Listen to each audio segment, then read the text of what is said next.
Bien, buenas noches.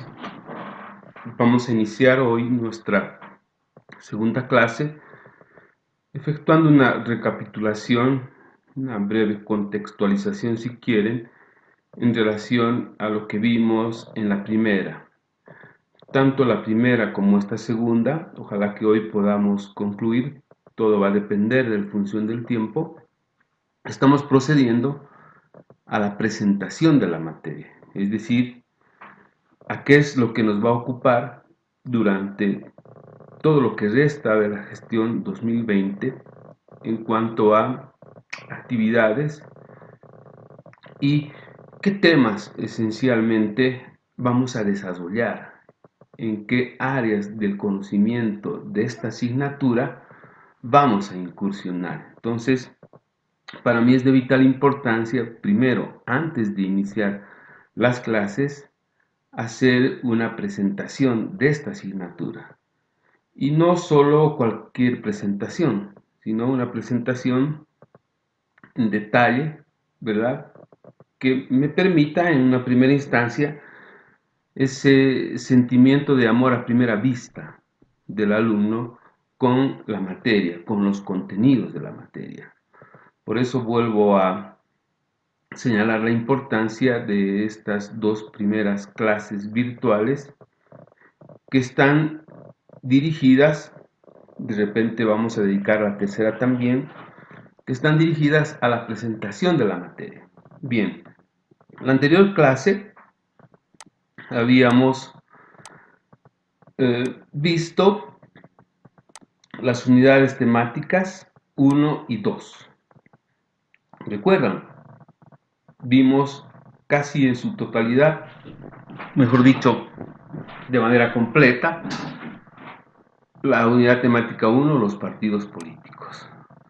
Vimos después, si ustedes recuerdan, la unidad temática 2, los partidos políticos en Bolivia. En este caso casi en su totalidad porque nos habíamos olvidado de la bibliografía.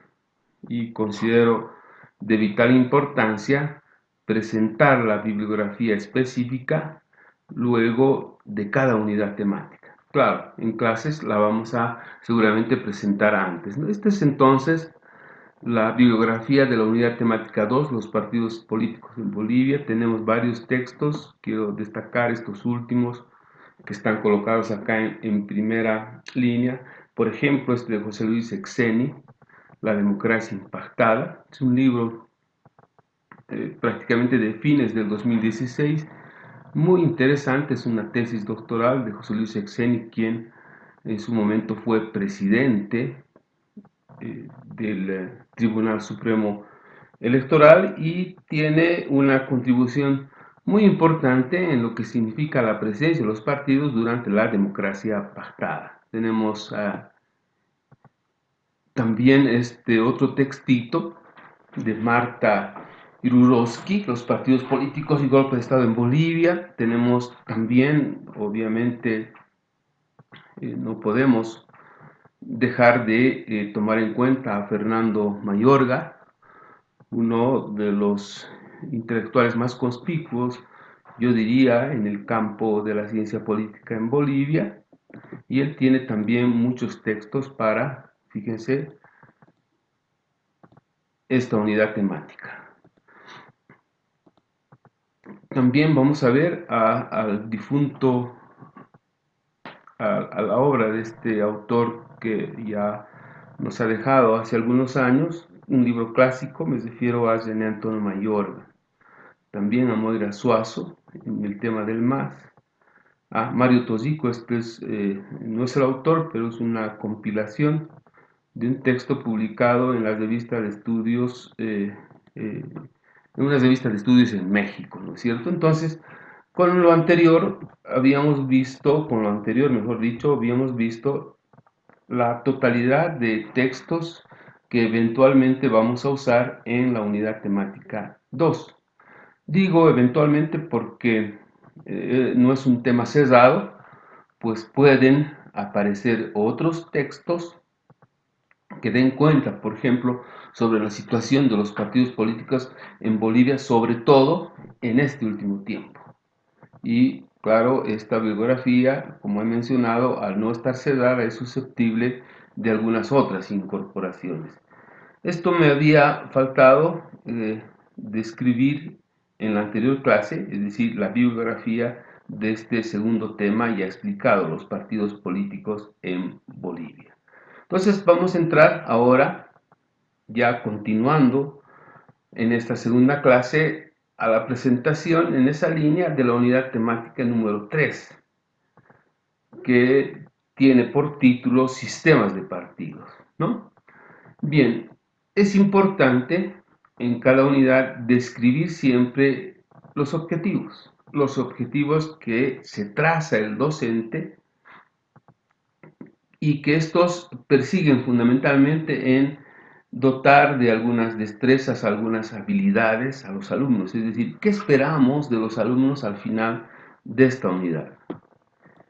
Y como pueden apreciar, mis objetivos son distinguir y describir las distintas tipologías de sistemas de partidos que existen de acuerdo a los distintos enfoques teóricos, clásicos y contemporáneos. Es decir, el alumno, luego de esta unidad, tiene que tener esas facultades para distinguir, describir y describir las distintas tipologías de sistemas de partidos, ¿no? De acuerdo a los distintos enfoques, como lo vamos a ver, hay distintos enfoques teóricos, hay también enfoques clásicos y contemporáneos. Ese es uno de mis objetivos para los estudiantes al final de esta unidad. Luego, el alumno también tiene que tener la capacidad de caracterizar a partir de las interrelaciones, ubicaciones mutuas, ideologías y estrategia los distintos tipos de sistemas de partidos, ¿no es cierto? Es decir, si ustedes observan acá, no estamos solamente mencionando el criterio numérico para establecer esa tipología de sistemas de partidos. Acá estamos introduciendo otras variables que hacen precisamente, yo diría, el contenido y lo más importante en el significado y en el concepto mismo, ¿no?, de sistemas de partidos. También el estudiante tiene que tener la capacidad de utilizar todos estos conceptos, al mismo tiempo todas las aproximaciones teóricas e instrumentos de análisis para que él pueda clasificar, identificar a los distintos tipos de sistemas de partidos existentes, ¿no es cierto?, en determinadas coyunturas, o analizar a los distintos tipos de sistemas de partidos de cualquier sistema político o de cualquier país. Esta unidad es muy técnica, yo diría, muy especializada en el área de la ciencia política, esto de sistemas de partidos, y vuelvo a resaltar la importancia de la asignatura élites, partidos y sistemas de partidos en la formación profesional del futuro politólogo. Imagínense a un politólogo si no tiene, aun cuando los conocimientos básicos, ¿no?, de estos temas, yo diría, tremendamente importantes, esenciales en la ciencia política, sistemas de partidos, ¿verdad? Al describirles mis objetivos de esa unidad, pasaré ahora a explicarles el contenido. Es decir, ya entramos a la tipología de partidos. Existe por un lado el fenómeno unipartidista, es decir, los sistemas de partidos que se basan en la presencia, en el ejercicio del poder de un solo partido. También tenemos el sistema bipartidista y por último también tenemos el sistema multipartidista. Estos tres tipos tienen sus características no precisamente a partir de un criterio numérico, sino a partir de ideologías, interacciones, cálculos, y eso es precisamente lo que nos interesa analizar en esta unidad. ¿verdad? Luego de explicarles el contenido, les voy a dar algún adelanto de la evaluación de esta unidad. ¿Qué es lo que el docente va a evaluar? Persiguiendo el cumplimiento de sus objetivos, que lo he descrito al inicio de la presentación de esta unidad temática, la evaluación va a considerar, va a exigir también precisión y claridad del alumno para distinguir los conceptos estudiados en esta unidad. Si se fijan, hay un énfasis, especial en los conceptos. Entonces, si quieren, esta unidad sistema de partidos tiene una base esencialmente conceptual. Solo a partir del dominio de los conceptos, obviamente estos no tienen que ser mecánicos ni memorísticos, ¿no es cierto? Los alumnos van a tener la capacidad de identificar los distintos sistemas de partidos a los que me he referido en la diapositiva anterior. También voy a evaluar la precisión y claridad del alumno para utilizar los instrumentos teóricos y de análisis en torno, como he mencionado, a los objetivos de esta unidad. Es decir, otra vez, volviendo a los objetivos de la unidad en términos de qué es lo que pretende el profesor con el alumno. Básicamente, yo pretendo que el alumno sepa utilizar los instrumentos teóricos y los instrumentos de análisis para identificar los distintos tipos de sistemas de partidos, ¿verdad? Luego de este breve adelanto en torno a la evaluación y a las características de la evaluación, a qué es lo que el profesor va a exigir en estas dinámicas, voy a mostrarles a ustedes la bibliografía, sistemas de partidos. Vamos a usar dos clásicos, el de Maurice Duverger, es un clásico en el estudio, en los conceptos fundamentalmente de partidos políticos, también el de Giovanni Sartori, son dos libros, yo diría, insoslayables en esta incursión, en este estudio, y vamos a complementar con estos otros que estoy mostrándoles acá. El primero, por ejemplo, este de Salvador Romero Vallivian, ojo, el actual presidente del Tribunal Supremo Electoral, un experto en elecciones, y él ha tenido una contribución magnífica cuando estuvo en El Salvador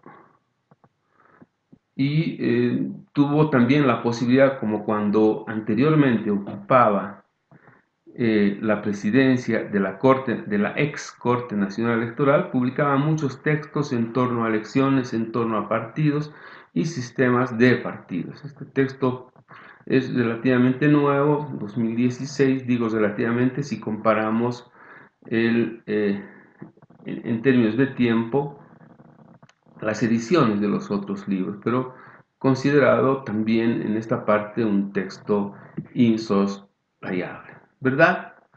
Luego de la unidad temática 3, los sistemas de partidos, lo que pretendo es que con todo este bagaje teórico, instrumental, veamos, como estoy adelantando acá, qué sucede con los sistemas de partidos en Bolivia. Este es precisamente el título de nuestra unidad número 4. ¿Qué objetivos me he trazado para que ustedes logren habilidades, destrezas al final de esta unidad? Creo que todos los alumnos tienen que saber utilizar los conceptos básicos, las aproximaciones teóricas e instrumentos de análisis para clasificar a los distintos tipos de sistemas de partidos. Y como estamos hablando de los sistemas de partidos en Bolivia, el alumno al final tiene que tener la capacidad, tiene que desarrollar destrezas para describir y caracterizar los distintos tipos de sistemas de partidos que han existido en Bolivia en 4 ciclos estatales. Acá ya estoy haciendo un breve adelanto de mi estrategia pedagógica. O sea, he dividido la historia de Bolivia en 4 ciclos. Eso lo vamos a ver seguramente ya cuando estemos abordando esta unidad con mucho detalle, ¿verdad?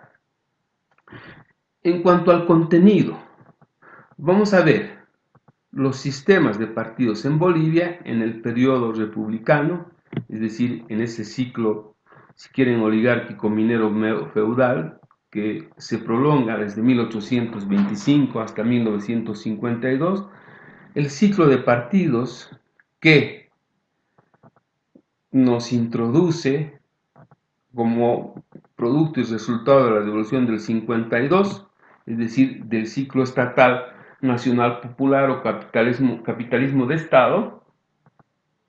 Vamos a ver también los sistemas de partidos en la democracia neoliberal, o sea, en la democracia pactada. Ese es el tercer ciclo. Hay ciertamente al final, me refiero al final de la democracia pactada, entre, eh, entre el 2000 fundamentalmente al 2003, hay una crisis aguda de representación que va a generar ciertamente una crisis del sistema de partidos, ¿no? Esto va a provocar esta crisis, la irrupción de movimientos sociales y por supuesto también va a propiciar, ¿no es cierto?, el surgimiento, va a impulsar también el surgimiento del MAS y Evo Morales. Luego de este ciclo, denominado ciclo del Estado plurinacional, como nuestro estudio tiene que considerar escenarios actuales, ¿verdad? He incluido este acápite 4.6, el sistema de partidos post-Evo Morales, para estudiar lo que, si bien en este momento es bastante difuminado el escenario político como para poder aventurarse siquiera a un esbozo del sistema de partidos, pero creo que esto en el curso del tiempo, es decir, de los próximos meses vaya tomando cierta forma, ¿no? Si es que las elecciones se realizan este año, digo si es que porque existe mucho riesgo en relación eh, a su desarrollo y puesta en marcha por el problema de la pandemia. Inicialmente se ha fijado como fecha límite el sábado 3 de agosto, pero no sabemos qué es lo que eventualmente podría suceder hasta ese momento con la curva y con la propagación de los casos totales, nuevos casos de el COVID-19. Ahora bien, si se producen las elecciones, el resultado de esas elecciones va a tener, ¿no es cierto?, un producto en términos de sistema de partidos. Es decir, vamos a tener un nuevo sistema de partidos en esta era post-Evo Morales y eso es lo que eventualmente vamos a estudiar en este tópico, ¿verdad? ¿Qué bibliografía vamos a usar? Vamos a usar también, como en el anterior tema, a Salvador Romero Vallivian. Nuevamente vamos a usar acá a José Luis Exeni para básicamente utilizar este subtexto cuando estemos estudiando el sistema de partidos del periodo de la democracia pactada, es decir, del ciclo neoliberal.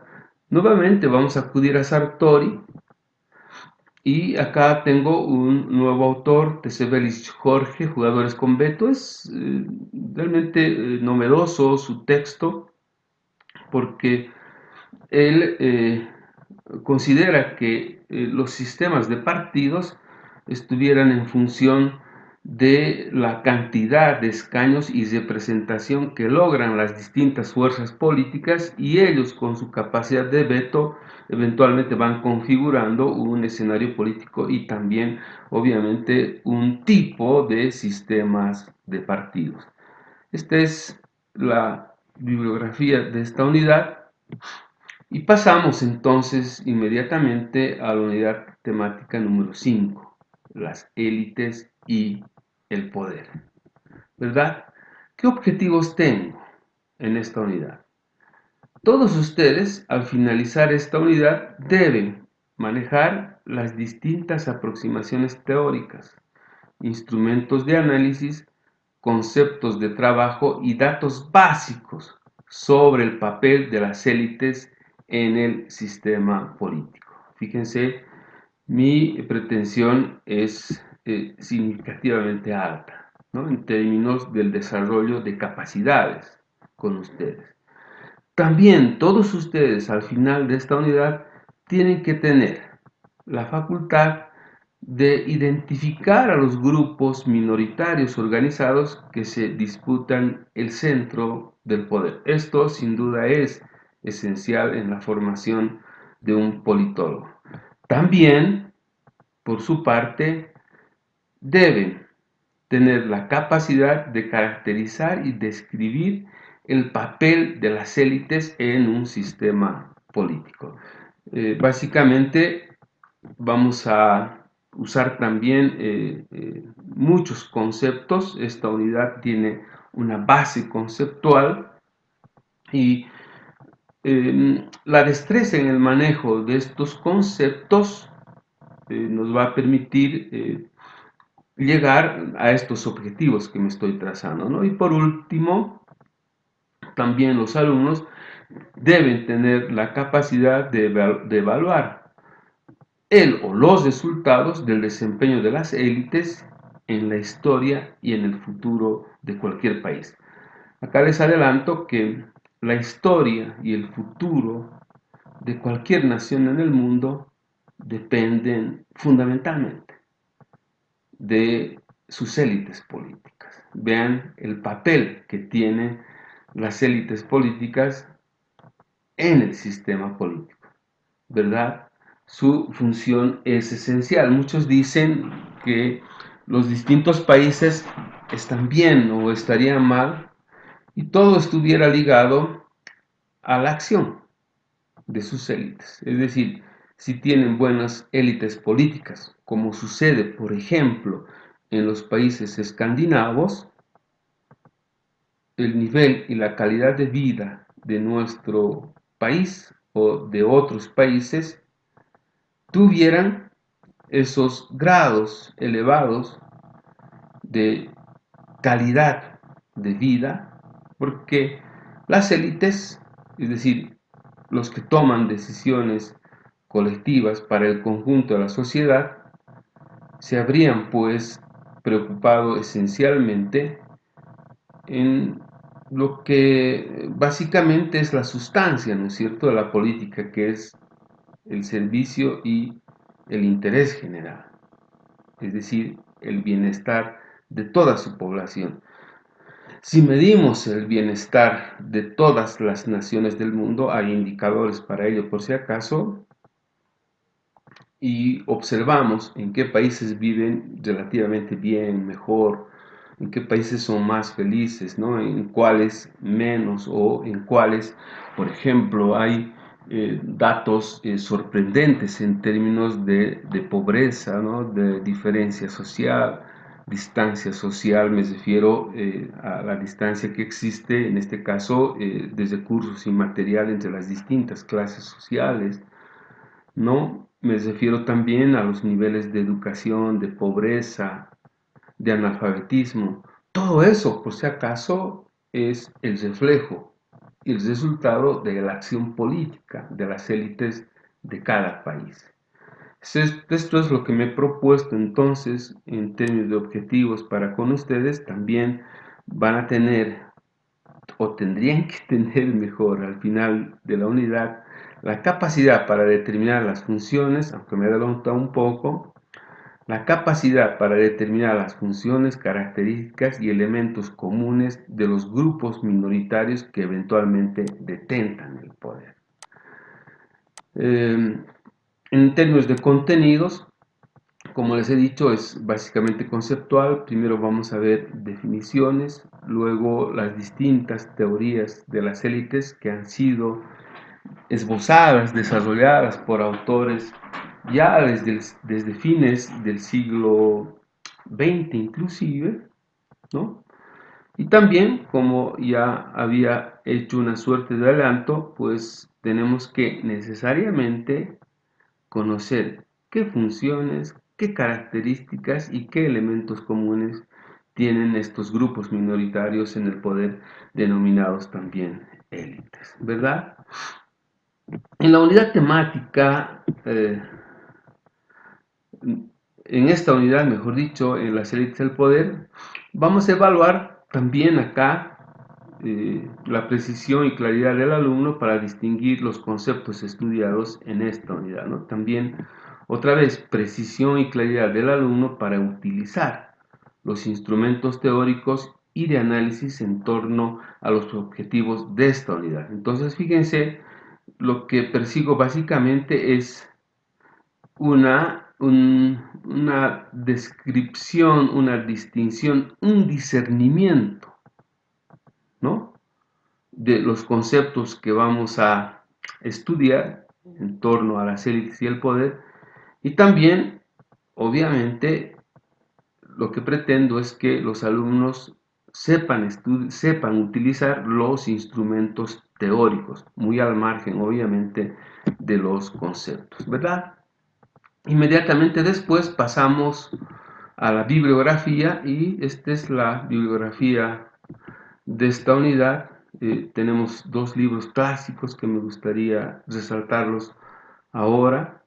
Me refiero a dos autores insoslayables en esta incursión. Me refiero a Gaetano Mosca, La clase política. Es un libro que él publica en su primera edición el año 1904 aproximadamente, ¿no? O sea, en el siglo pasado. Es un texto realmente, yo diría, maravilloso, aún vigente. Gaetano Mosca es un imperdible autor, pensador, politólogo italiano. Y también entre los clásicos está Robert Michels, en su obra ultra conocida, Los partidos políticos. Él acuña el término oligarquía para referirse a las élites, y este texto, publicado en su primera edición en 1914, fíjense, estamos en 2020, tiene hoy absoluta vigencia, pues todos sus aportes estuvieran, si quieren, como una suerte de premonición cumpliéndose en este momento en torno al comportamiento de estas oligarquías, de estas élites políticas, que en esencia no han cambiado y siguen siendo en el fondo tal como Robert Michels afirma en esta su obra hace más de un siglo atrás, ¿verdad? Esta es la biografía. Vamos a usar este otro también como complemento. Voy a destacar la presencia en esta biografía de Gianfranco Pasquino, también otro politólogo imperdible italiano. Espero y tengo de toda esta bibliografía los enlaces para que puedan acceder todos en formato digital, ¿verdad? Y nuestra última unidad titula Las élites en Bolivia. Como en el anterior caso de sistemas de partidos, lo que vamos a hacer acá es utilizar todo el bagaje teórico instrumental para estudiar a las élites en Bolivia. Entre los objetivos de esta unidad están: caracterizar a las élites en Bolivia en los 4 ciclos estatales, identificar a los grupos de poder en Bolivia en todas sus fases, discernir entre los distintos grupos de poder en Bolivia sus características y orientaciones ideológicas, evaluar los resultados y el desempeño de las élites en la historia y en el futuro de cualquier país, en este caso de manera particular de Bolivia, ¿verdad? Determinar las características de estos grupos según el modelo de acumulación de capital, establecer con precisión el uso y el destino del excedente administrado por cada élite a su turno. En términos de contenido, primero vamos a hacer una clasificación de los ciclos estatales. Voy a usar metodológicamente la misma estrategia pedagógica de los sistemas de partidos en Bolivia, es decir, vamos a dividir la historia de Bolivia en 4 ciclos estatales para estudiar a las élites en cada uno de estos, ¿no es cierto? Primero vamos a ver a las élites en el estado oligárquico minero feudal, luego, después de la revolución del 52, en el Estado Nacional Popular, o conocido también como prebendal corporativo, que se prolonga desde el 52 al 85, vamos a estudiar a las élites en el Estado neoliberal, en el Estado de la democracia pactada desde 1985 al 2003, y por último, vamos a estudiar también a las élites, a estos grupos minoritarios, a este grupo minoritario en el poder en el ciclo del Estado plurinacional todavía vigente, dicho sea de paso, conocido también como prebendal neocorporativo en la era del MAS y Evo Morales. De manera que con ese contenido la evaluación va a considerar otra vez 2 aspectos esenciales, ¿no? El manejo de conceptos y la utilización de instrumentos teóricos. En todos ellos voy a pedir precisión y claridad del alumno. En términos de bibliografía vamos a usar todo lo que eventualmente ustedes pueden ver. Otra vez usamos a Fernando Mayorga. Está Espinosa Franz también. Tiene un texto bien interesante, La circulación de Bolivia, la circulación de las élites, de sus élites 2006-2014, es un libro muy interesante. Y por supuesto también hay un texto que eventualmente podría ser clásico, pero su estudio está muy delimitado del 82 al 2005, es de otro politólogo también nacional, Gonzalo Rojas, que titula La cultura de las élites en Bolivia. Obviamente voy a usar en esta parte un poco estirado de los cabellos a Luis Tapia. Tiene un textito publicado, un artículo mejor científico, claro, en, en, en esta revista, donde por supuesto comparte también con varios autores, pero tiene este textito titulado ¿Hay algo malo en lo bueno o la política como relación de fuerzas en umbrales? Es un texto del 2010 realmente interesante. Y como les había mencionado, eh, en todas las unidades temáticas que he tenido la posibilidad de describir en esta clase, la bibliografía no está cerrada. Siempre es susceptible de actualización, de reemplazos y de nuevos textos también. Si ustedes pueden observar hasta acá, todos los temas, las unidades que he presentado son sin duda fundamentales en la formación de los politólogos y también es amplia, es sumamente amplia. Esta materia, como les he mencionado, esencialmente teórica y conceptual, requiere de un gran esfuerzo de lectura, un gran esfuerzo. O sea, al final de esta unidad también no he colocado de manera explícita, en función de la cantidad de lecturas, los alumnos también deben desarrollar capacidades para escribir artículos, para escribir ensayos. También, obviamente, este es mi deseo, ¿no? Quisiera capacitarlos para que muchos de ustedes también incursionen en el ámbito de la investigación, ¿verdad? Entonces, creo que he cumplido mi cometido, he logrado cubrir en este breve tiempo esta descripción y esta presentación de mis unidades temáticas. No son mías, sino de las unidades temáticas de la asignatura Élites, Partidos y Sistemas de Partidos. Ya desde la próxima clase vamos a entrar de lleno en el primer tema, pero previamente quiero hacer una incursión con ustedes a modo de interactuar, es decir, dar la posibilidad que ustedes participen igual que yo y sean actores centrales de este proceso, sean sujetos de esta dinámica de enseñanza y aprendizaje. Voy a tratar de reducir a lo mínimo estas clases, si quieren virtuales, donde pues el docente es el único, una suerte de, es decir,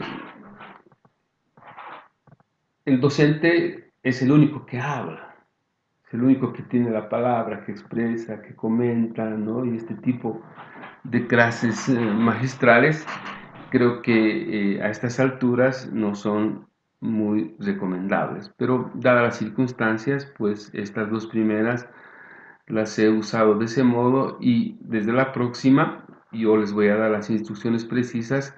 Un poco vamos a variar la metodología gradualmente para que ustedes puedan ir participando y sean obviamente cuál es mi propósito, actores centrales de este proceso. Estimados alumnos, muchas gracias. Hasta la próxima clase.